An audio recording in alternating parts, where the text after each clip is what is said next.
শুরু থেকেই কোটা সংস্কার আন্দোলনে শরিক ছিলেন যশোর বিজ্ঞান ও প্রযুক্তি বিশ্ববিদ্যালয়ের শিক্ষার্থীরা।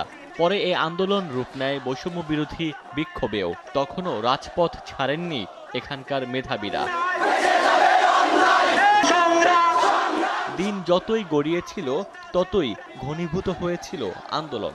শুধু শিক্ষার্থীদের মাঝেই সীমাবদ্ধ থাকেনি, অংশ নেন বিভিন্ন শ্রেণী ও পেশাজীবী সহ সর্বস্তরের মানুষ। হতে থাকে মিছিল, অবরোধ, কর্মসূচি।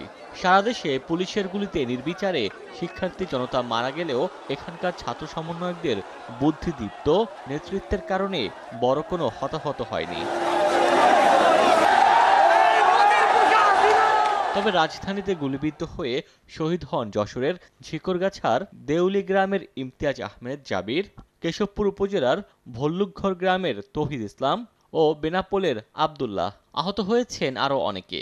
সন্তানদের এমন আত্মত্যাগ নিয়ে গর্ব করলেও এখনো নোনা জলে ভাসে স্বজনদের চোখ। কলেজে চলে যাচ্ছে আজকে জানেন, মনে হচ্ছে এতগুলো সন্তান দেখছি কেন আমার সন্তান নেই। আমার ছেলে তো ভার্সিটিতে পড়তো, আমার ছেলে ঠিক এইভাবে হাঁটতো, আমার ছেলে এইভাবে চলতো। রান্তি গেলে জাবরির জন্য কান্দি, আমার জাবির কি পছন্দ করে জাবরির জন্য কান্দি। ওর আব্বু রাতে ঘুমিয়ে করে আব্বু আব্বু বলে চিল্লায়।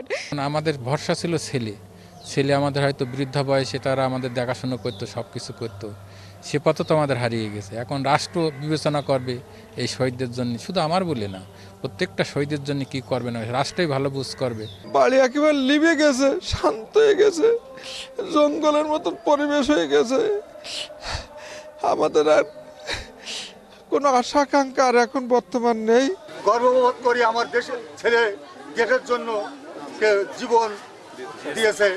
বৈষম্য বিরোধী আন্দোলনের নেতারা বলছেন, হতাহতদের পরিবারকে রাষ্ট্রীয় পৃষ্ঠপোষকতার আওতায় আনতে কাজ করছেন তারা।